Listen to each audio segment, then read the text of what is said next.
Hi hello guys మేమైతే ఇప్పుడు ఎల్లమ్మ టెంపుల్కి వెళ్తున్నాను. అది కూడా మా విలేజ్లో ఇలా పొలాల మధ్యలో ఉంటుంది. బయట ఇక్కడ శివలింగము, అలాగే అమ్మవారికి ఆపోజిట్గా మళ్ళీ అమ్మవారి విగ్రహం అయితే ఇక్కడే మనం కొబ్బరికాయలు కొట్టాలి. ఇదైతే లోపల ఎంట్రన్స్. ఇదైతే టెంపుల్ లోపల ఇలా ఉంటుంది. అమ్మవారిని చూస్తే అసలు ప్రశాంతంగా అనిపిస్తుంది. ఇక్కడ టెంపుల్లో ఇక్కడ మంగళవారము మాత కూడా ఉంటుంది. మనకి ఎలాంటి సమస్య ఉన్నా అడిగితే దానికి పరిష్కారం అనేది చెప్తుంది ఆ మాత. ఇంకా అమ్మవారి టెంపుల్ లోపల అయితే ఇట్లా కలర్ఫుల్ లైట్స్తో ఉంటుంది. 9 కలర్స్ అలా వస్తాయి, బాగా అనిపిస్తుంది. ఇంకా పూజ చేసేటప్పుడు అయితే ఇంకా బాగా అనిపిస్తుంది. మంగళవారం నవరాత్రులప్పుడు అయితే ఇంకా అసలు డైలీ పూజలు ఉంటాయి. ఇక్కడ మనం కుంకుమార్చన అలాంటివి కూడా చేసుకోవచ్చు. ఇక్కడున్న గురు అయితే ప్రసాదం ఇస్తాడు, అలాగే అమ్మవారికి పూజ చేస్తాడు. ఇంకా కొబ్బరికాయలు అయితే ఇక్కడ బయట కొట్టుకోవాలి, లోపల అలా ఇక్కడ కొబ్బరికాయ కొట్టి తర్వాత తీసుకొని రావాలి. ప్రసాదం అయితే ఇస్తుంది ఇక్కడ. ఇదైతే అమ్మవారి తొట్టెల ఊరేగింపు వీడియో. ఇంకా అందరూ వేషాలు వేసుకొని డ్యాన్స్ చేస్తే అసలు చాలా బాగుంది. ఈ లాస్ట్ వరకు చూడండి, ఈ వీడియో చాలా స్పీడ్గా కూడా ఉంటుంది లాస్ట్కి.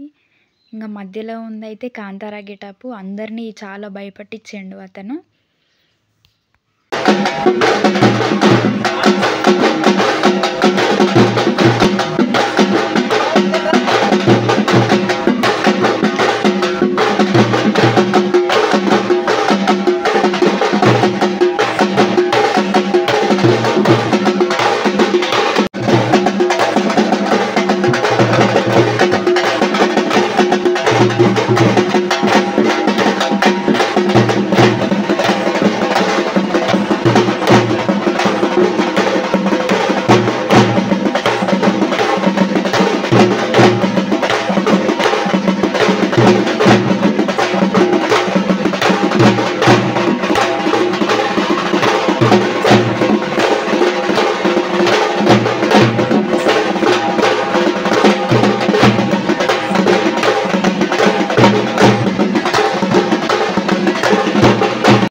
ఇది మా ఊరు బొడ్రాయి అండి.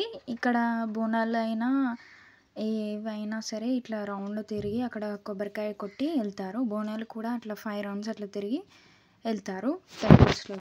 ఎల్లమ్మకి తొట్టెల ఇదే అండి, చాలా పెద్దగా ఉంది తొట్టెల అయితే.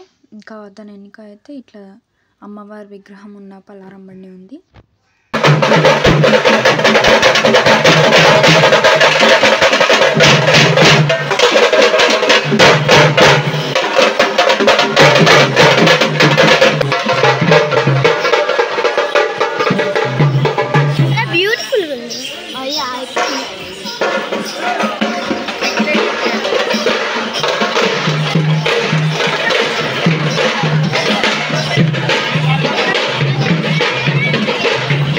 Thank you friends for watching my video. Please like, share and subscribe my channel.